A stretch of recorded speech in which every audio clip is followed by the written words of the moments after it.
Jasage de jeu de rôle on the go qui va faire sa vidéo réponse à coup critique. Cette semaine, on est rendu vendredi, la nouvelle question sort demain.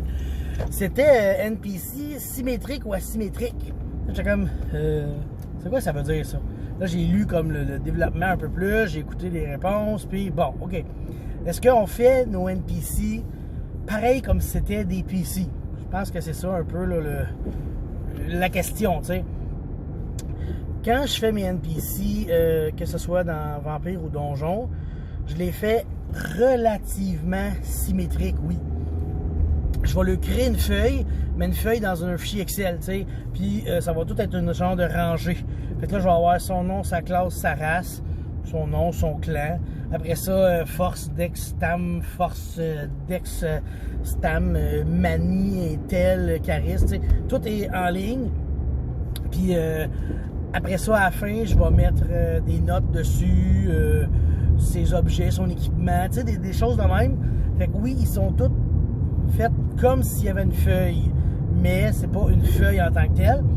Puis l'autre affaire, c'est que je vais pas lui mettre, à Vampire entre autres, je vais pas lui mettre le skill, tu sais, du drive, puis du firearm, puis du ci, puis du ça. Je le mettrai pas jusqu'à ce que ça devienne utile. Si un moment donné, il y a un NPC qui sort un gun, là, il se met à tirer, ben là, je vais penser, lui, il aurait quoi? 1, 2, 3, 4, 5, tu sais, puis là, je vais y mettre ça, puis là, je vais l'écrire, tu sais, je vais comme le cimenter. Mais sinon, je perdrai pas de temps à mettre ses skills, toute la gang, là, avant de commencer à jouer, tu sais. À Donjon, c'est à peu près la même chose. En fait, mes NPC ont jamais vraiment de comment ça s'appelle, ils n'ont jamais le proficiency bonus sur aucun des... parce que les gars sont stop, t'es assez à chier, merci. Je ne les mettrai jamais comme le proficiency bonus sur leur skill. Pour vrai, ils ont tous leurs skills de même. Puis, anyway, c'est plus rare que les NPC vont faire des skills, tandis qu'à Vampire, c'est plus commun, tu sais. Puis, ou, je reviens sur mes Vampires aussi, tu sais. À Vampire, je vais lui mettre des skills si je suis certain de ce que je veux donner à mon bonhomme, tu sais. Exemple, je le sais que c'est un tireur d'élite, tu sais. Fait que je vais tout de suite y mettre son 4 ou son 5 de firearm parce que je le sais qu'il est bon là-dedans, tu sais. Même chose, ça, les disciplines, par contre, je vais les choisir, je vais écrire les disciplines. Souvent, je vais aussi mettre le nombre de dots qu'il y a dans sa discipline, mais je vais pas tout le faire, tu sais. Ça pourrait changer, je pourrais l'en rajouter, je pourrais l'enlever.